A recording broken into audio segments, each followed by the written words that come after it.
अस्सलाम वालेकुम। आज मैं वेट लॉस स्पेशल रेसिपी लाई हूँ जो कि खाने में बहुत ही मज़ेदार है, लेकिन आपका वज़न भी कम करेगी।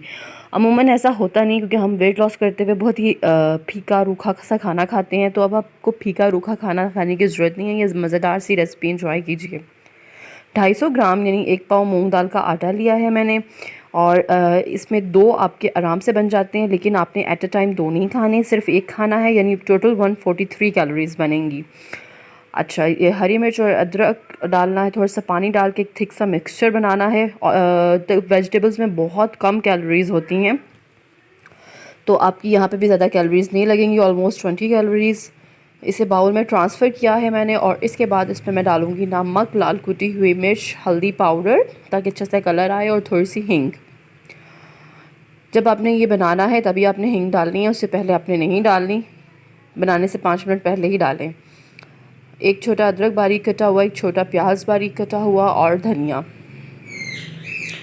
ये मैंने डाला है इसमें, और इसे अच्छे से मिक्स करूँगी। और ये देखिए, सबसे आसान तरीन और सबसे मज़ेदार रेसिपी है ये। आप अक्सर वेट लॉस करते हुए दिल करता है यार कुछ स्पाइसी खाया जाए, कुछ मज़े का खाया जाए, तो आपकी उस चीज़ को ये कंट्रोल कर देगा। जब आप इसे खाएंगे तो आपको बहुत मज़ा आएगा। और बिल्कुल जब आपने इसे बनाने लगना है तब इसमें डालना है मीठा सोडा, क्योंकि डाल के ज़रा सी भी देर के लिए अगर आपने रखा तो ये ख़राब हो जाएगा। तो अब इसे बनाते हैं। मैंने 1 टीस्पून ऑयल लिया है और 100 ग्राम बटर ली है।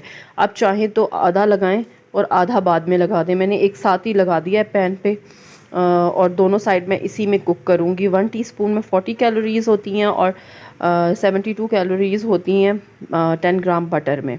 ठीक है, तो ये देखिए, एक साइड से हल्की आंच पे से पकाना है, क्योंकि हमने अच्छी तरह से इसे अगर तेज़ आंच पे पकाया तो ये कच्ची रह जाएगी, बाहर से जो है वो ब्राउन हो जाएगी। इसी तरह दूसरी साइड से इसे पका लूँगी मैं।